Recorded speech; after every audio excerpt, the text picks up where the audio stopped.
Hop!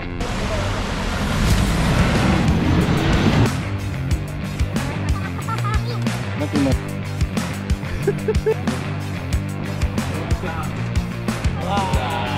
Wait lang.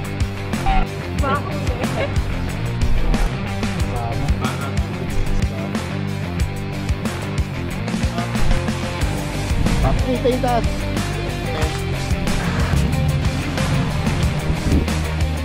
Tingin ka sa board.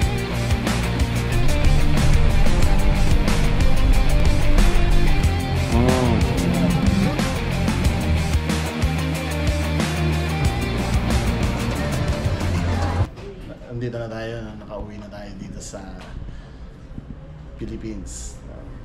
Kwento namin yung mga experience at saka yung mga trail, yung mga sumuporta sa atin doon. Sila Boss Randy, sila Jobs from Melbourne. And tapos yung mga Pinoy 4x4 Australian na mga kaibigan natin na nag-trail kami ngayon sa isang trail site, no? Actually yung mga lahat ng pinuntahan namin doon na trail is yun yung mga pinupuntahan ng mga nag-o-off-road sa Australia. Para siyang historical, no? Yun yung mga dinarayo, kumbaga ng taga Western, Southern, South Australia, yung mga siya yung area na pinupuntahan. Thankful kasi tayo dahil napakarami nating Pilipinong kababayan na gusto tayong ma-meet. Ang problema lang natin is yung oras. Siyempre, hindi naman tayo taga ron.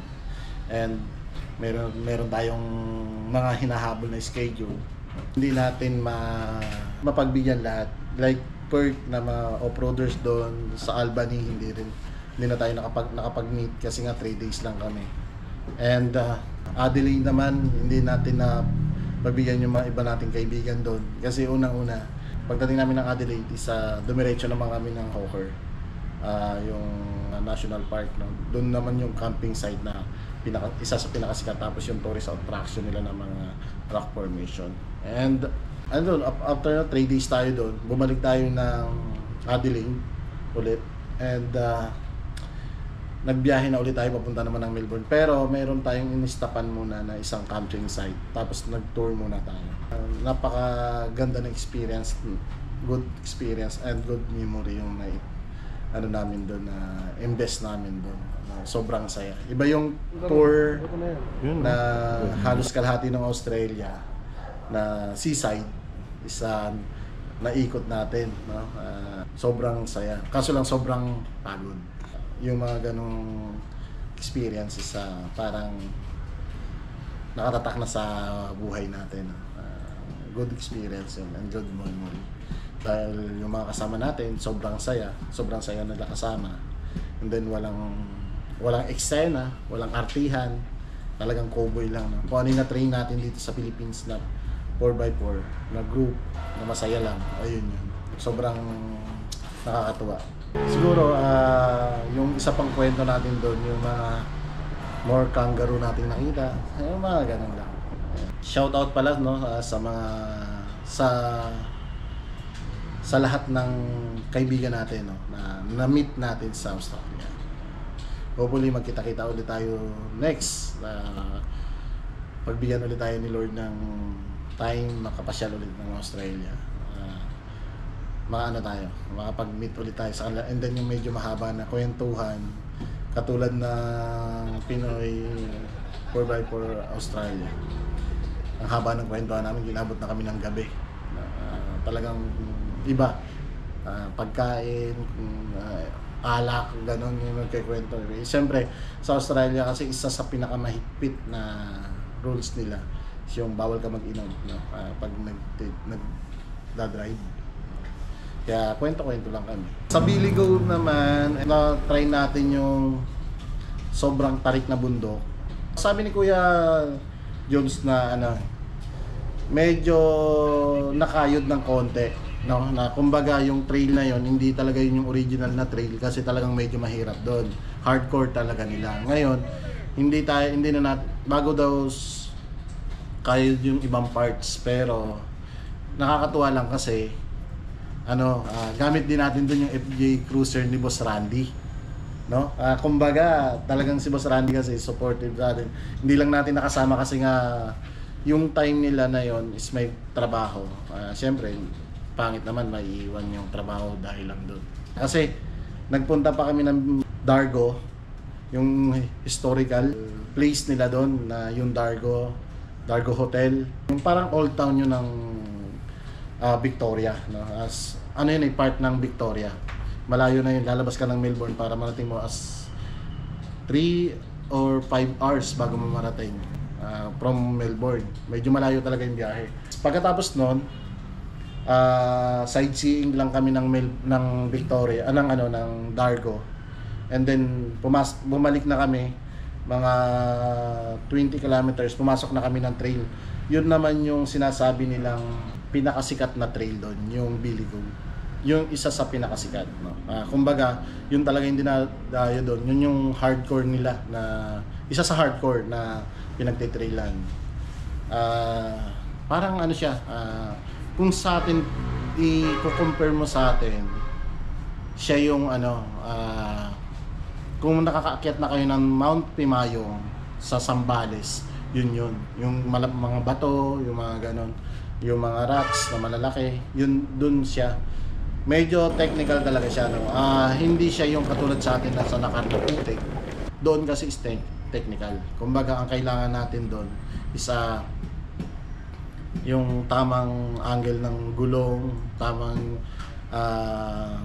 yung bilis, yung speed ng pag-apang mo lang doon. Hindi kasi pwede kasi pag backflip, no? Kasi sobrang tarik. Tapos pagkatapos noon, nandun na tayo sa pinakatuktok, as in tuktok na ng Billy Goat. Nandun na yung snow.